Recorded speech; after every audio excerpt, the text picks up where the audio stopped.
Welcome to CSIS Online. The way we bring you events is changing, but we'll still present live analysis and award-winning digital media from our Dracopolis Ideas Lab. All on your time, live or on demand. This is CSIS Online. Good morning, everyone, and welcome. My name is Ryan Berg, and I'm the Director of the Future of Venezuela Initiative at CSIS and a Senior Fellow with the Americas Program. Thank you for joining us today for a conversation on the future of security in Venezuela. Before we formally begin, let's take care of some logistics. This event will last approximately 60 minutes. Following the panelists' remarks and a moderated discussion, we will field questions from the audience. Please submit questions by clicking on the Ask Live Questions button on the event webpage. Today, we also have simultaneous interpretation. At the bottom of your Zoom screen, please click on the globe button that says Interpretation, and then select the language you wish to listen in. Ahora, para nuestra audiencia hispanohablante. Hoy habrá interpretación simultánea. We're going to have simultaneous interpretation. On the Zoom screen, you can see an icon with a globe that says Interpretation. Please select the language that you prefer. Again, good morning. Thank you for joining us today for a timely conversation on the future of security in Venezuela. Venezuela continues to present one of the principal challenges for regional security, both for neighboring countries and for the hemisphere as a whole. This year, we have seen extra-hemispheric actors such as Russia and Iran double down on their support for the Maduro regime. In the case of Russia, it remains the top provider of weapons to the Maduro regime for the last 5 years. In 2022, plans are in place to bring to fruition a long-planned AK-47 plant in Venezuela. And Russian President Vladimir Putin has invited Maduro to Moscow and talks of signing agreements to deepen his government's strategic relationship with the regime. In the case of Iran, we have seen new and advanced weapon systems placed into the hands of the Maduro regime, with particular concern around drones and the aborted delivery of fast attack boats. Public reports indicate that these new weapon systems arrived from Iran in the cargo holds of sanctioned Iranian airliners. The Iranian Navy nearly delivered fast attack boats to Venezuela earlier this summer, but was deterred at the last minute. The regime continues to have close relationships with myriad non-state criminal groups throughout Venezuela. At times, the regime works in tandem with these criminal groups, moving illicit products like gold and drugs and filling its coffers. However, tacit understandings occasionally break down, and rivalries quickly ensue, which we observed in the confrontations in Apure state earlier this year. The continuing insecurity in Venezuela and the criminal nature of the regime also pose a significant challenge to any future political transition in the country. In such a scenario, the opposition would assume power in a situation of limited territorial control, very little monopoly on the legitimate use of force, and would have scant ability to consolidate territorial gains with Venezuelan security forces outgunned and outtrained against many of the country's most hardened criminal groups. The Maduro regime has shown itself unwilling and incapable of acting to combat the security challenges Venezuela represents, both within its borders and to the region. Actors from civil society, regional governments, and the international community must come together to assess the security situation in Venezuela and make recommendations that will improve citizens' livelihoods in the country. Today, we have a distinguished panel of guests to help us unpack the deteriorating security situation in Venezuela and all of its implications for Venezuela and the broader region. Our first panelist is Ambassador William Bill Brownfield, Senior Advisor with the Americas Program at CSIS. Ambassador Brownfield is a career ambassador with over 40 years of experience in the U.S. Foreign Service. He previously served as U.S. Ambassador to Venezuela, Colombia, and Chile, and he served most recently as Assistant Secretary of State for the Bureau of International Narcotics and Law Enforcement Affairs. Ambassador Brownfield, thank you for joining us today. Our second panelist is Mr. Ivan Simonovis, Chief of Operations at FLS Risk Consultants and Security. Mr. Simonovis is an expert in criminal science, security, and threat assessment, with an extensive career in law enforcement and risk consulting. He previously served as security chief in Caracas, Venezuela, and founded Venezuela's first police tactical team, La Brigada de Acciones Especiales. Mr. Simonovis, thank you very much for joining us today. And our third panelist is Ambassador Liliana Ayalde, Senior Advisor with the Americas Program at CSIS. Ambassador Ayalde served in the U.S. Foreign Service for 38 years, including assignments as U.S. Ambassador to Brazil, U.S. Ambassador to Paraguay, and in various capacities with the United States Agency for International Development in Colombia, Guatemala, Nicaragua, and Bolivia. Most recently, she served as the civilian deputy to the commander and foreign policy advisor at the United States Southern Command. Ambassador Ayalde, thank you very much for joining us today. Our panelists today will frame the conversation by analyzing the fragmentation of state control in Venezuela, highlighting the influence of extra-regional actors such as Iran and Russia, and by sharing expert insights from their careers in security and diplomacy. Ambassador Brownfield, I'd like to begin with you for your opening remarks. Thank you very much, Ryan. And a word of warning to everyone who is watching right now. I am in the midst of a medical treatment for some precancerous cells that were found on my forehead. I project like a diseased radish right now. I am hoping that my festive holiday tie will distract those who are repulsed by this. And if you can't tolerate it, turn off your screen and just listen to what I am saying. Ladies and gentlemen, let me do my presentation by answering 4 simple questions with a little bit of my own analysis. Question number 1, how bad is the situation, the security situation in Venezuela? I would say there is a complete and total breakdown. Regardless of whose statistics and analysis you use, whether it's Transparency International, Amnesty International, Observatorio, or the basic crime statistics that come out in an informal fashion from Venezuela, Venezuela is near or at the very bottom in virtually any objective analytical device or means that is being utilized today throughout the entire world. Question number 2, how did Venezuela get there? I would suggest 3 parts to the answer to this question. First, corruption. Venezuela has always had some degree of a corruption issue, as has, may I note, any government and any country in the entire world.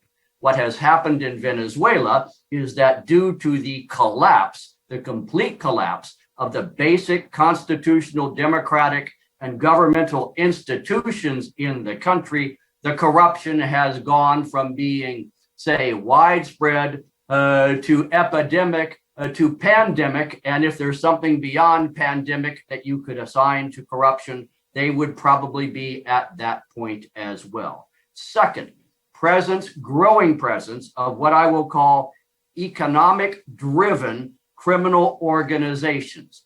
By the time I left Venezuela in 2007 from my ambassadorship, I would have said that drug trafficking organizations are definitively entrenched in Venezuela. Since then, I would suggest it goes well beyond just drug trafficking. Illegal mining and logging, financial crime and money laundering, for that matter, movement of migrants, and there are now between 6 and 7 million of them, all have converted the government of Venezuela into what I would call a mafia state, as opposed to just a narco state. Third, the political drivers. The political drivers are those organizations and groups that the government, the regime, if you will, of Nicolas Maduro uses to control or move in certain political directions the people of Venezuela. Second, the deals that were cut with the 2 Colombian guerrilla or alleged guerrilla organizations, the FARC and the ELN, which remain to this day large organizations with substantial presence in Venezuela, particularly the border states of Zulia and Apure. And then third, as Ryan mentioned in his opening or introductory comments, at least 3 other non-Venezuelan state actors, Cuba, Russia, and Iran, have all brought into Venezuela some of their security and law enforcement apparatus, which operate more or less as semi-independent actors in Venezuela. And all of these, ladies and gentlemen, are self-reinforcing. The corruption leads to or contributes to the economic criminal groups. The economic criminal groups contribute to and are supported by the political actors and drivers, and so on. Question number 3. So what is the impact on Venezuela? From a law enforcement perspective, ladies and gentlemen, the best thing you can say is that Venezuelan law enforcement is now largely impotent. And the worst thing you can say is that they themselves have joined the criminals. The political drivers in the Venezuelan regime, what I called in my day the colectivos, which is still a good word to use to describe the entire universe of armed groups that take some degree of direction from the Venezuelan government. In some cases, particularly in rural areas, the population regards them as a positive force because they bring some degree of law enforcement to their small communities. But one thing they share in common, they are completely and utterly unaccountable for anything that they do whatsoever. Third, in terms of impact, the border states, and also I'd call the economically producing states. Zulia, Apure, and large swaths along the Orinoco River Basin, particularly the state of Bolivar. These are basically no man's land these days. The term used during the First World War to describe the space in between the two trench lines, that's what you see now in large sections of Venezuela. There is no state presence. There is no law enforcement. There is absolutely no sense of law and order in those areas. It's the law of the jungle, survival of the best armed.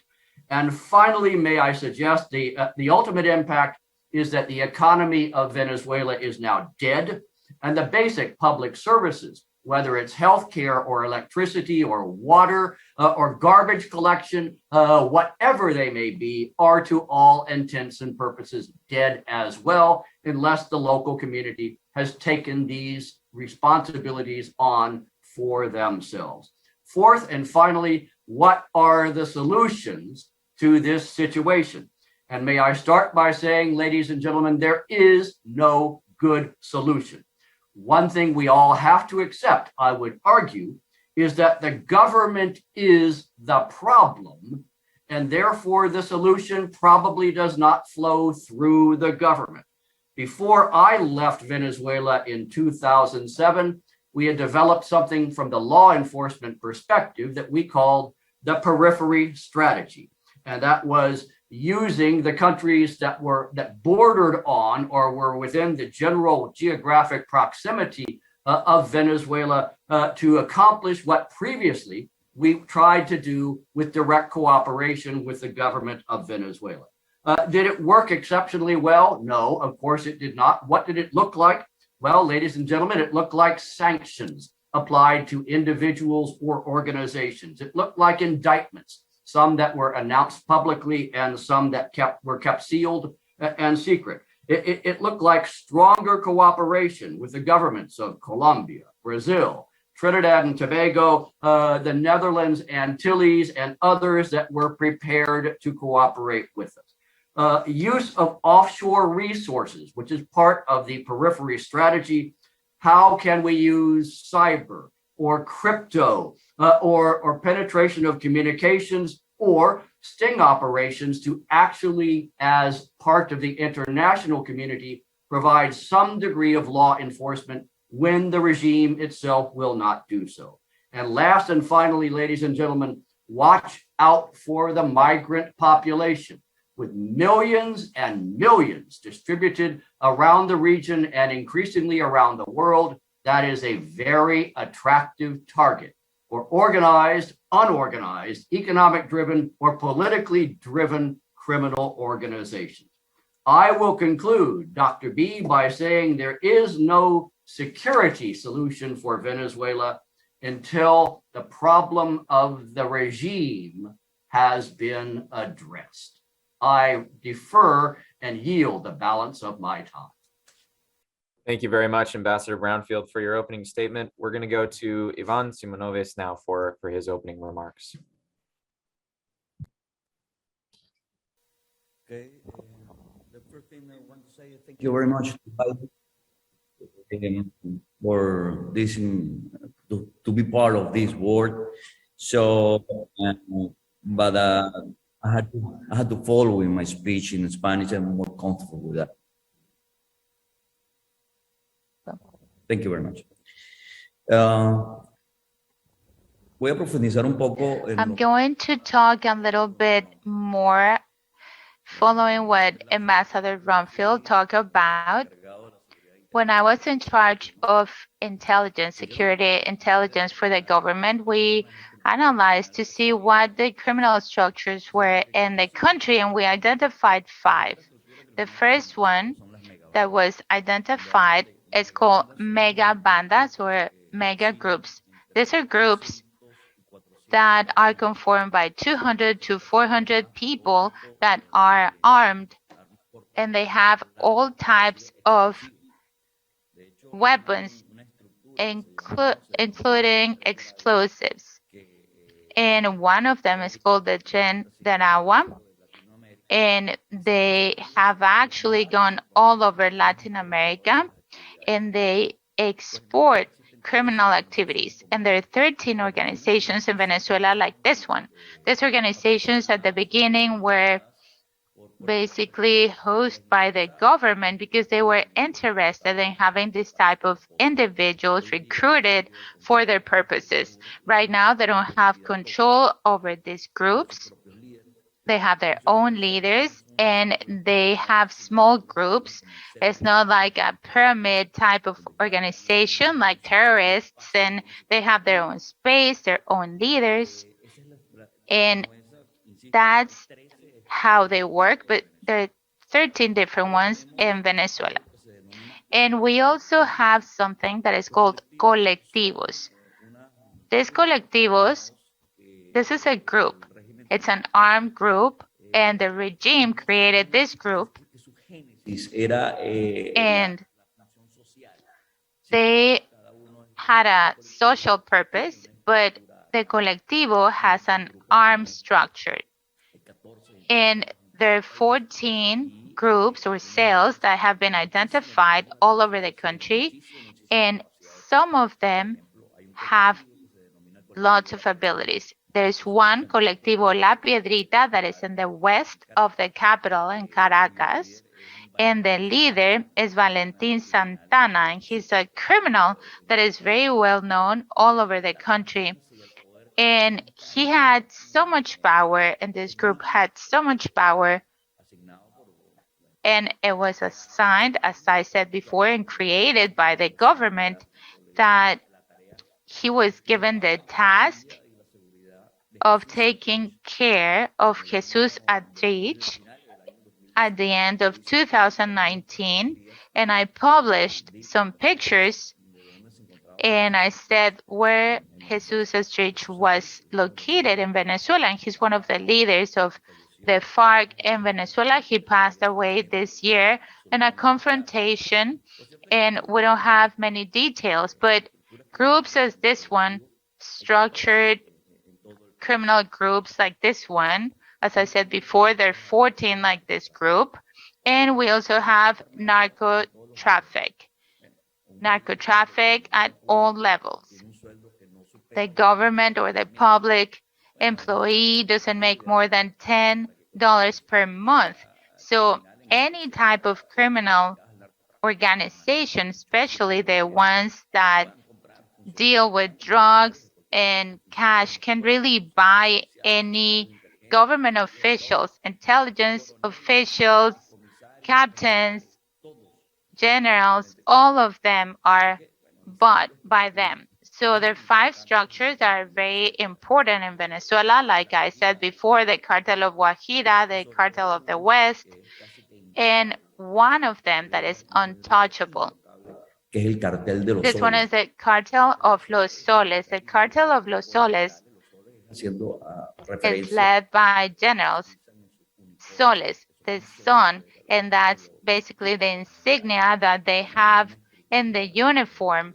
And there is a structure like this one, and it's led by a group of generals from the army or ex-generals, and they have the ability to turn off all the radars. La droga llega a So Venezuela. planes can arrive in Venezuela and bring drugs. And there are 7 routes in Venezuela where they distribute drugs through the ocean, through land, through air. And these structures are narco trafficking groups. There are 5, and they're very large, besides all of the ones that I said before. So there are drugs everywhere in Venezuela. And Ambassador mentioned something that is very important and that is very concerning, and it's the guerrilla in Venezuela. In Venezuela, there are 3,000 members of ELN and around 500 that belong to FARC. So all the guerrillas that existed in Colombia, they moved to Venezuela. And in Venezuela, it's a very important country in the world for criminal activities. Why? Because they're protected by the government, by the regime, and they can assign different strategies without being bothered. And they get protection from the government. And the leader of FARC moves around with members that escort him, and he does whatever he wants in the country. In March of this year, there was an event that was very interesting because there was a big confrontation with the FARC, and they were fighting because they wanted to gain control over drug trafficking. And there was a dispute of Gentil Duarte and Mr. Marquez. And because the government was on his side, then they asked him to neutralize the other side. And the consequences were fatal. Army members passed away, very important ones passed away. So nobody is ready. They do not have the knowledge, the strategies, or the field to confront the guerrilla groups that have so much knowledge because they've been working for 60 years. And it's a very important group. 16 army members were killed and others were kidnapped. And at the end of all of this, the agreement of Gentil Duarte and Padrino Lopez was to basically give them the power so they could recover the members that were kidnapped. So right now, it's not only narco trafficking or guerrillas. It's basically a country that belongs to FARC, and Gentil Duarte is in charge of everything. They can even select where the political candidates, the mayors and ministers. In Arizona and Venezuela, the FARC is the one that is in power. ELN is also in 12 states of the 23 that we have in Venezuela. And they're in 12 states, ELN. So the guerrilla groups really concern all of us, and we have to keep watching them.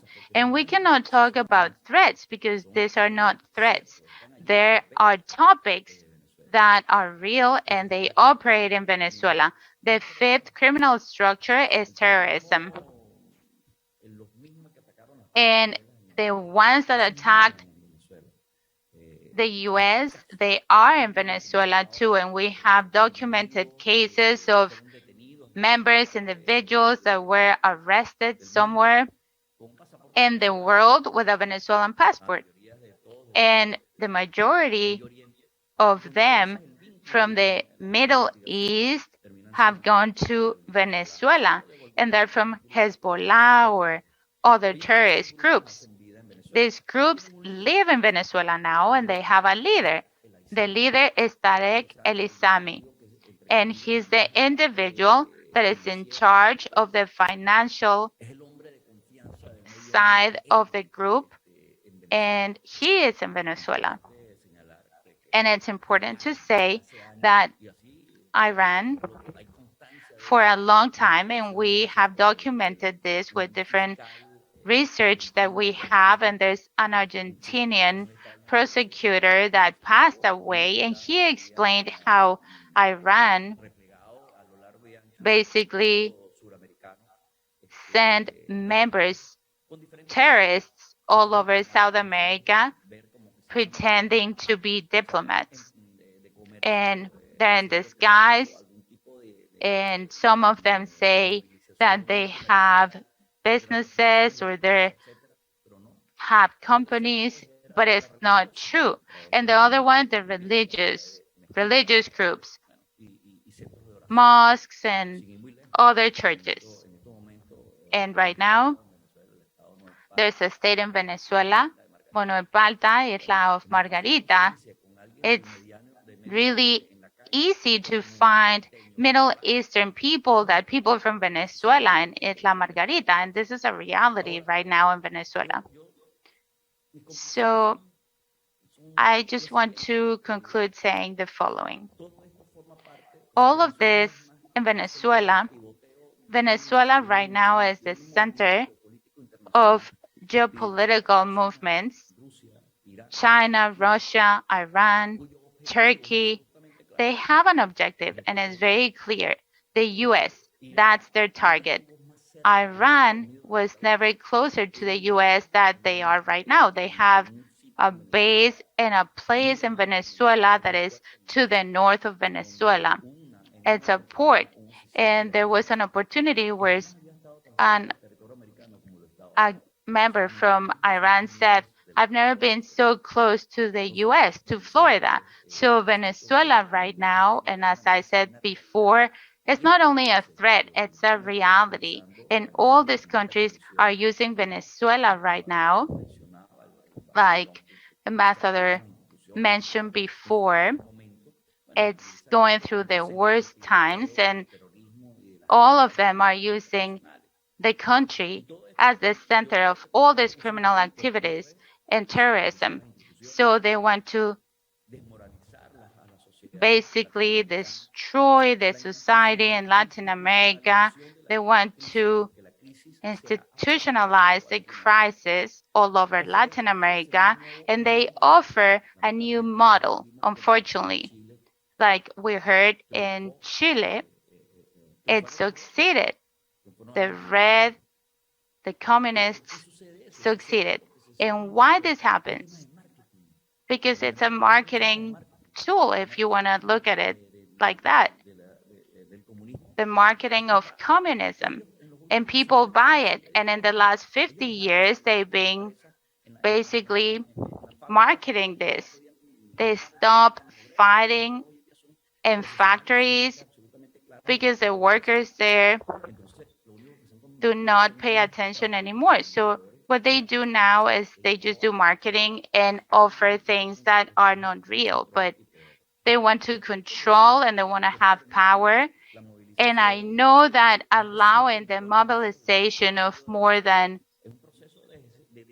500 or 5,000 people that are leaving Venezuela is to destabilize Latin America.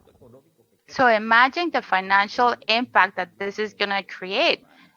In Colombia, they have 2 million of people from Venezuela, or in Peru. And this is something really concerning. And here in the US, if you go somewhere like to Florida, you see 200,000. You can see 200,000 people from Venezuela. So if you ask me, stop there so that we can give some time to Ambassador Ayalde to make her opening remarks. I'll come back to you in the moderated section of Mi conclusión. Thank you very much Sí hay for. solución. La solución pasa por tres yes, puntos. the solution is basically 3 points: political, military, and legal. The political one, where leaders in Latin America have to get together and have an agreement, and they have to talk about how to approach this. And the legal part, how to fight legally this. Over to you, Ambassador Ayalde, for your opening remarks. Thank you. Thank you, Ryan, for the invitation and the opportunity to join Ambassador Brownfield and Yvonne in getting a better grip on this chaotic security situation in Venezuela. I fully 100% agree with the analysis that has been made and the chaotic situation, which obviously has impact beyond the borders of Venezuela and implications for all of us. Without being repetitive, let me pull on a couple of points that expand the dimension of the security issue for this conversation. And probably with my background, which is more from the development perspective, I would like to emphasize what's been mentioned in passing on the increasing humanitarian crisis as a security issue. Poverty levels continue to increase significantly, which contributes to this regional insecurity and these security challenges. I'm currently in Colombia, and I can see how the issue of these 1.7 million migrants that have come in and now have probably their profiles are changing. There's increased criminal activity on the streets. There's an increase of xenophobia. It is there, and it is very worrisome. And I'm sure that what I have sensed here is probably likely there in other of the primary recipients of these migration flows, Peru, Ecuador, and Chile. Primarily. So the xenophobia and the arrival of the profile of these individuals that compete for jobs. They probably have some criminal backgrounds and are very easy targets for criminal groups, all of those that have been mentioned before, and certainly for the dissident groups.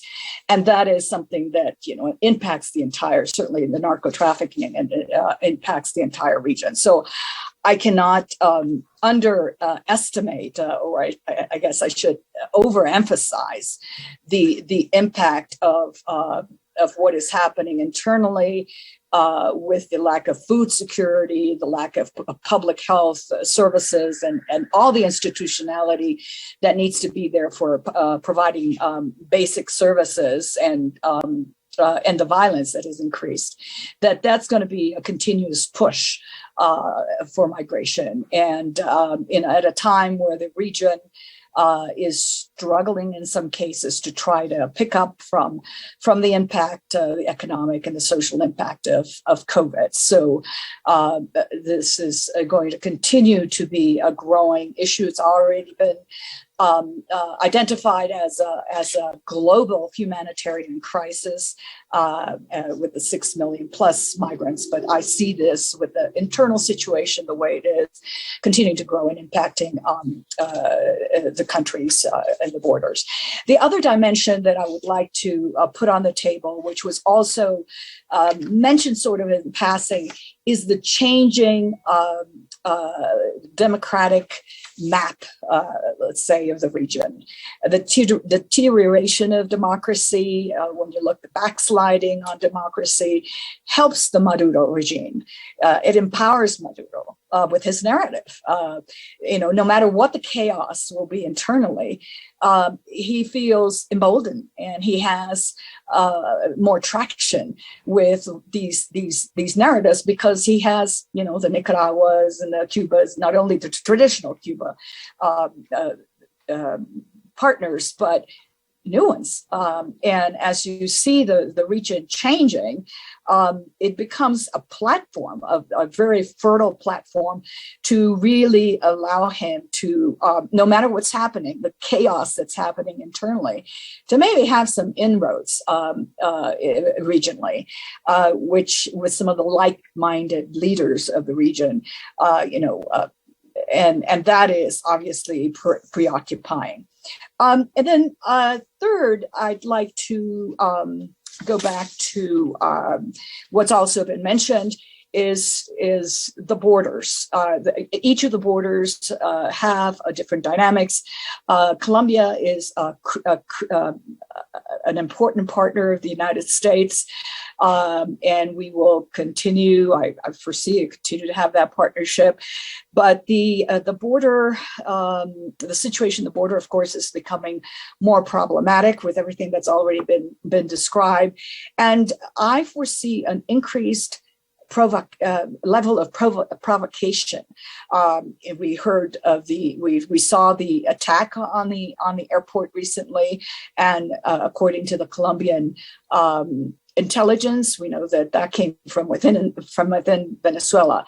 I suspect that provocation is likely to increase and throw another security challenge in a very important country for the partnership with the United States, but also strategically, with everything that is happening at a potentially complicated moment in Colombian politics, since they're so preoccupied with the 2022 elections. So the refuge of the FARC and the dissident groups into the border regions, border states in Venezuela will continue to be more complex and will continue to impact primarily Colombia. I think the dynamics is certainly different in Brazil, because of the history of that movement, and the southern part of Venezuela with the northern part of Brazil has not had traditionally the kind of economic flow back and forth and the nature of that relationship. So let me end there, because I know we're getting tight on time, and by concluding that I agree with the assessments made by both Ambassador Brownfield and Yvonne, that the situation is only going to get worse, and because of the politics in the region and just the actors that the external actors that are engaged and their agendas, it's just going to get more complicated. I don't have an easy answer except to say it is chaotic, and agree that if the regime is there, we'll have a different kind of issue, but we will continue to have issues of where corruption and lack of institutionality and the growing number of illegal groups will use Venezuela as a platform to create havoc in the region. Thank you very much, Ambassador Alde, for your opening remarks. I want to remind viewers that if you have a question, you can go to the event page, submit questions by clicking on the Ask Live Questions button, or put them into the Q&A box in the Zoom chat itself. We're monitoring both of those for the portion of this event when we get to questions and answers. I want to go to Ambassador Brownfield in the moderated portion of this discussion here and ask a specific follow-up on the periphery strategy that you mentioned in your opening remarks. We've heard the extent of the Maduro regime's challenge to regional security. We've heard that there's no quick solution. Is there something that the United States can do in the meantime for threat minimization and regional security minimization, even though it's not a solution to the crisis or to the challenge? It's at least minimizing those threats. How would you characterize such a strategy for the United States if one exists? Yeah, Ryan, I mean, and I'll be as open and honest as a retired diplomat can possibly be, but the periphery strategy is not in and of itself a strategy for success. When we developed it between 2004, when the now late Mr. Chavez began the process of expelling DEA and severely ratcheting back cooperation with the FBI in Venezuela until 2007, when I left, the periphery strategy was meant to be kind of a damage limitation strategy, which is to say there is no substitute for direct cooperation with the law enforcement institutions of the country where the crimes are actually occurring. But if we cannot have that for political, ideological, and philosophical reasons, all in the host country, not with us, then what is the next best thing we can do? Now, that's the bad news. The good news is the periphery strategy, it's quite a flexible strategy. And we've been adjusting it like crazy ever since we began to develop it 15, 16, 17 years ago. And what happens on the ground has an impact in terms of what more we can do.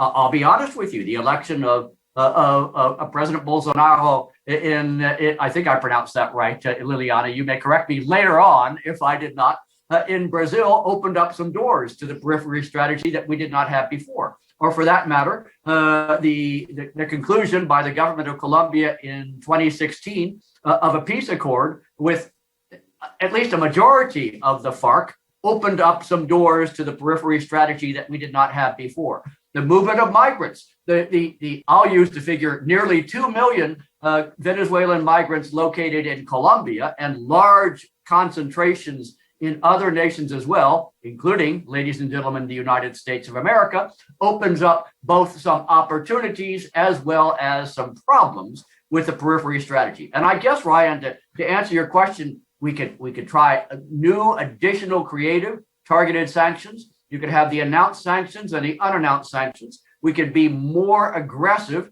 in terms of indictments, kind of identifying who has been indicted. We can offer up more in terms of rewards, nothing like $1 million reward out there to encourage people to do certain things. We can try to work certain things more cooperatively with other governments, so it is not just the United States or not just Colombia or not just Brazil, who I admit are the three key countries in terms of the direct periphery. We can try those approaches. Will that in and of itself solve the Venezuela crime, violence, and security problem? Please note this. Bill Brownfield says no, because until we solve the problem of the Venezuelan regime, we will not solve the problem of crime and security in Venezuela. Thank you, Ambassador Brownfield. Yvonne, I want to go to you and ask you a question as you're a security expert, specifically about Caracas, because we've heard about extra hemispheric actors. We've heard about criminal organizations like the FARC and the ELN, the guerrilla, the colectivos, the megabandas. But we haven't talked about something that I think many of us observed this past summer, which was a breakdown of security in the capital city as well. And so can you talk briefly about what happened with the termination of agreements, between gang leaders such as El Coque in the Cota 905 neighborhood and the regime, what we saw with the breakdown of control in the capital city itself in Venezuela, because I think it's very telling of the broader fragmentation that's going on. Sí, el caso del Coqui en la 905 es un sector Yes, the case of Coqui in 905, it's on the west of the capital. It based to what to those alliances that I mentioned at the beginning that the government made with these criminal groups. Caracas, like many Latin American cities, is surrounded by a swath of people who live of the barrios, where the poorest, right? Many people who live there, they come from what they get from the cities, the businesses, families, etc. So, for example, in Caracas, there is a barrio called Petare, which is cataloged as one of the most extends in Latin America, or the broader. It has about well over a million citizens, 1,800,000. How does the government control all those people? If, for example, all those people were to turn against the regime, many of those people actually believed in the false propaganda, populist propaganda, they were going to take away from the rich to give to the poor, and everybody would be the same. But they know nowadays that didn't work. So what they did was armed those groups or structures within those barrios, so those barrios could have control of the people. But currently, those groups have such a strong structure, like in this case, at 905, they have long weapons, and they have different structures for the selling of drugs, human trafficking. It's rifles. They do not care what the regime says. And given a specific circumstance, a special police force tried to detain one of the members because they had committed a crime of basically the rainbow of crimes that they could commit. So that triggered this criminal organization turned against the regime, and that provoked a series of events, 3 or 4 events, five events actually, until the last one, where the police took over the barrio. So where's El Coqui? They never caught El Coqui. In my opinion, that was an actual agreement. He simply had to leave, and he's, getting organized somewhere else, as he has said himself. And at some other point, he will come back to Caracas to continue, with his activities. So that's an example of what could happen, even though the regime tries to sell all the networks and media that the situation in Venezuela is very normal.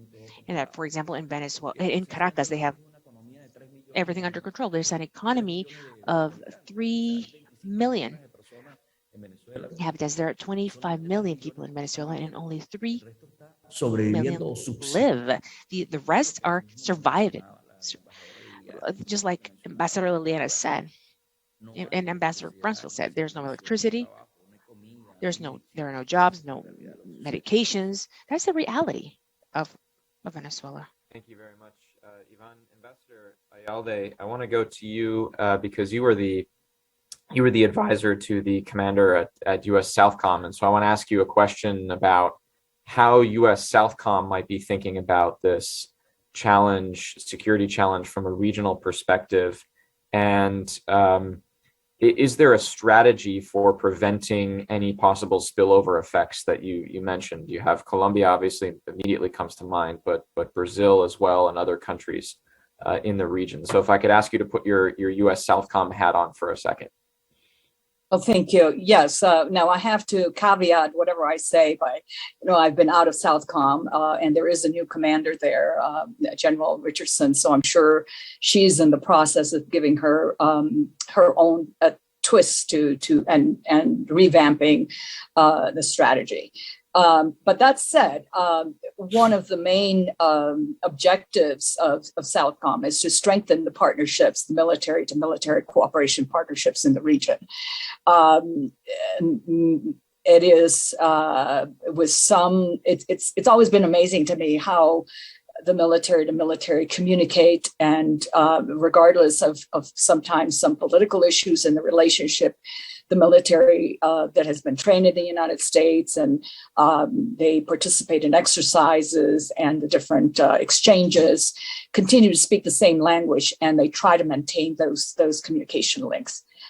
That said, there's a vacuum in what is going on in Venezuela because we do not have a presence there, and so a lot of it is done through the coordination with partners and making sure that we have a sharing of intelligence, and not only with the region but beyond, and particularly in regards to the external actors that influence and that try to manipulate or have a presence in the region, as well as particularly in Venezuela. So I have no doubt that there continues to be keen attention to what's happening, to the implications of security within Venezuela, outside of Venezuela, and not only in Colombia, but elsewhere. And it is complicated when you have governments that come or administrations that come in that are more left oriented and do not want to engage with the United States. However, in places like Peru, I recently talked to the outgoing commander, and he mentioned that they had been invited to go in, in the context of an exercise, which was surprising to me. So, and it's to take advantage of those openings to continue to share information and try to strengthen those partnerships because the challenges are great. Thank you, Ambassador Ayalde. We're going to switch to the Q&A portion of our event today, and we've got a couple really great questions, and I want to allow all of our panelists to weigh in on those. And so we may go just a hair past 11 a.m. this morning. The first question that I want to ask from our Q&A is specifically about the question of information. We've had a great question come in, which says, with the Venezuelan embassy now in Colombia, what information sources do we believe U.S. agencies have at their disposal to make decisions about sanctions, designations, and other programs and actors to counter the regime? Do we have sufficient information? And I'll allow anyone who wants to weigh in on this.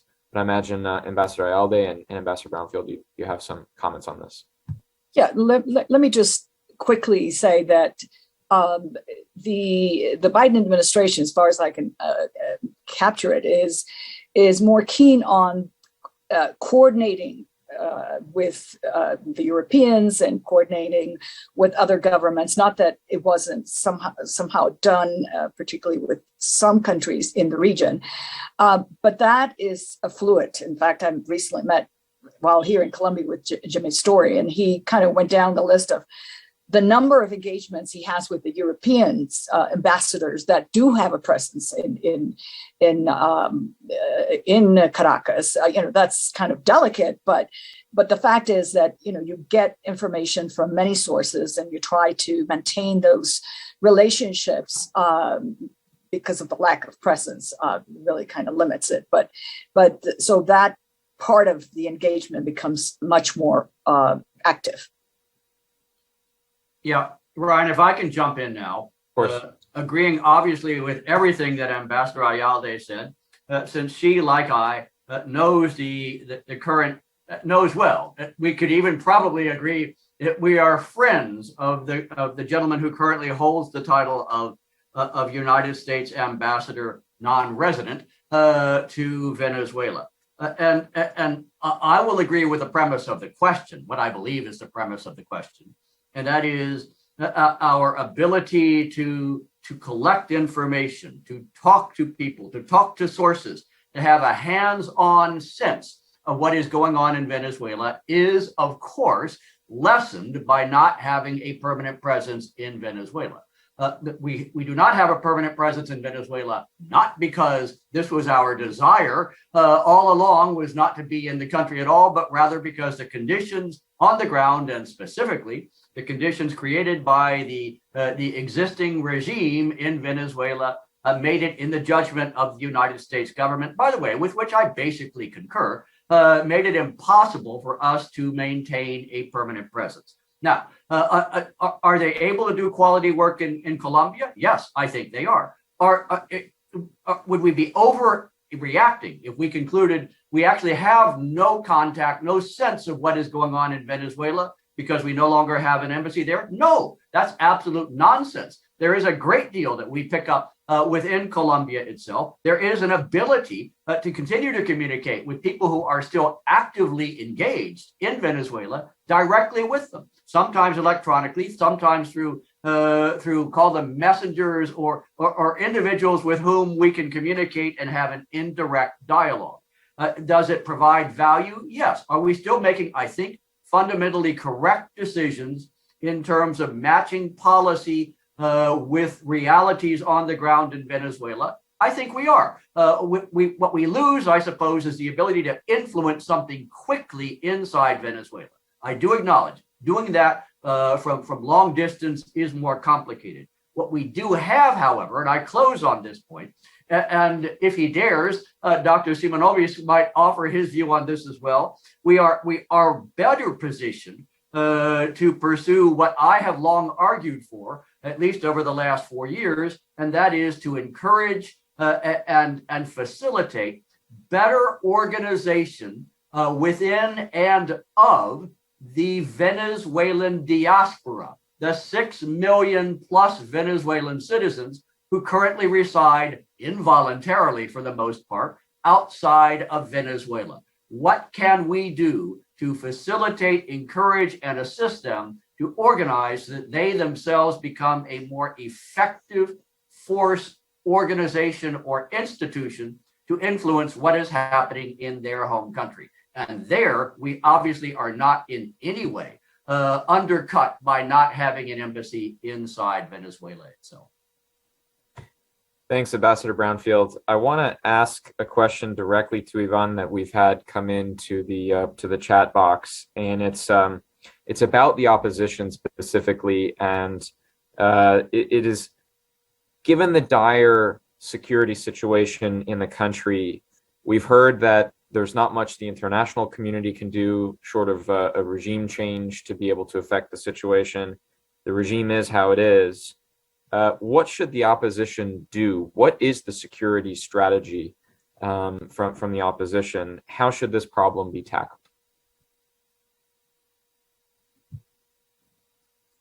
In reality, there's not much we can do in regards to the regime because they have total control of all the institutions in the country. And when I talk about institutions, I'm talking about even the judicial system.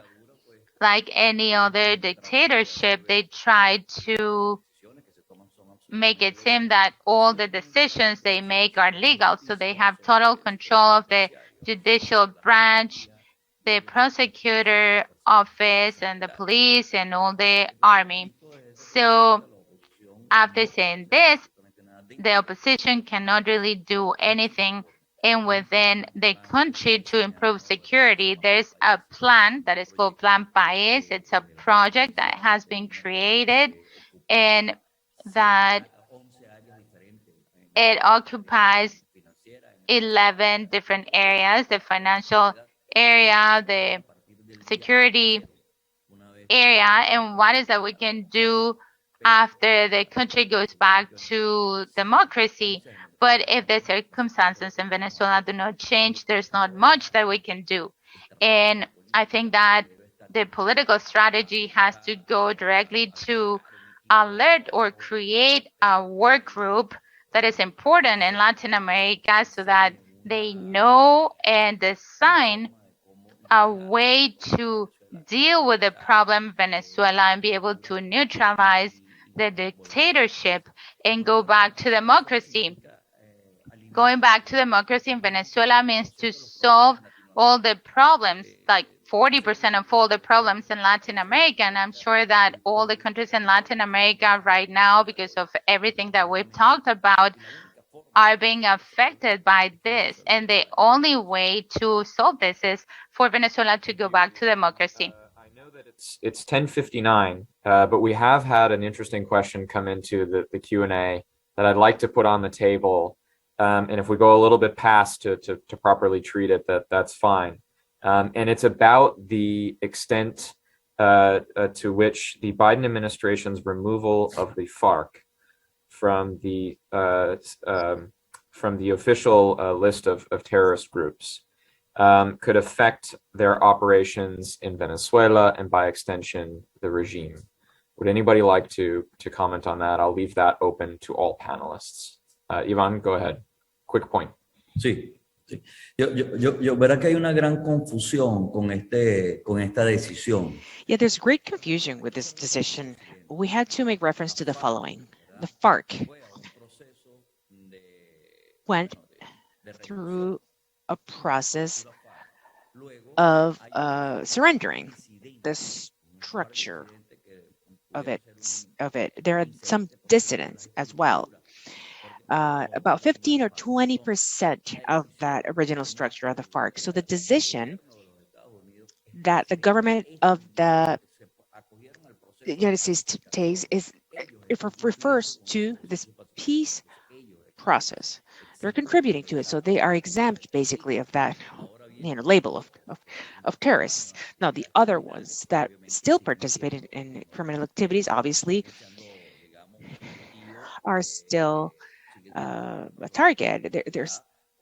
They still have the stigma. They are still identified as people part of, a terrorist organization. Those 300 individuals that are in Venezuela are still in that blacklist. Brian, I will let Ambassador Ayalde have the last word, and I will speak now. I agree with what Yvonne has just said, and I will tell you my view on this decision by the Biden administration, the United States government of today. I'm split right down the middle on this one. It's about a 50-50 issue for me. I can justify the decision that they made. I could equally easily have made a very good defense for why it is not yet time to remove the institution of the Fuerzas Armadas Revolucionarias de Colombia from the FTO, the Foreign Terrorist Organization list.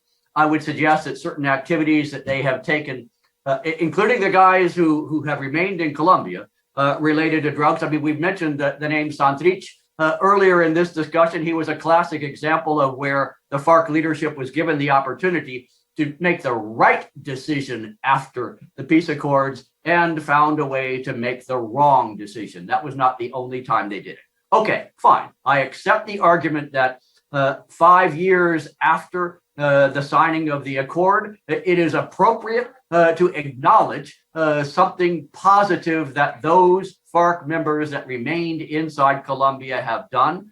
I can live with that decision. I do believe in the eternal tendency on the part of the American people and the media to speak in shorthand. As Yvonne has correctly noted, there is this perception that the entire FARC institution apparatus, those inside Venezuela as well as those who have remained in Colombia, have all been removed from the Foreign Terrorist Organization list. I believe what the administration and what we, quite frankly, the brilliant men and women who are associated with CSIS and the many who are being entertained by this session today, what we should be doing is reminding everyone and urging the administration to be very, very clear that this decision does not apply to the so-called reconstituted, or for that matter, the never left Venezuela to begin with, members of the FARC who still remain proscribed under the Foreign Terrorist Organizations Act of whatever year that was that it was passed. Thank you very much, Ambassador Brownfield. Ambassador Ayalde, you have the last word. Yes, just to add, I think there was a lack of preparation in an administrative decision. And the narrative, I'm in Florida, so the narrative, you can just imagine how it just was used. And you have to really wait to listen to the second part, which is, if they're committing crimes, they will be held accountable. But everyone heard, the administration just took the FARC out of the FTO list, and then that became it. I think there was a poor preparation in consultations on something that is so volatile to the region and to our domestic policy in the United States. So, I was not in the driver's seat, but I certainly would have done the rollout differently and made sure that the narrative was the other way around. If people are committing crimes, they will continue to be held accountable, as opposed to, the FARC as the FARC, according to the peace agreement. We need to make some adjustments there. So just adding that piece to it. Thank you very much, Ambassador Ayalde. This has been a fascinating discussion. I think we could have gone on for probably another hour or so. We've had a bunch of questions in the Q&A, and I do apologize if I didn't get to your question. This is clearly hitting on an important topic, and the CSIS Future of Venezuela initiative will revisit this topic again sometime in the near future. But for now, Ambassador Bill Brownfield, Dr. Ivan Simonoves, and Ambassador Liliana Ayalde, thank you very much for being here with us today. to discuss the future of security in Venezuela. We wish all of our viewers a happy holidays, and we'll see you in the new year. Thank you.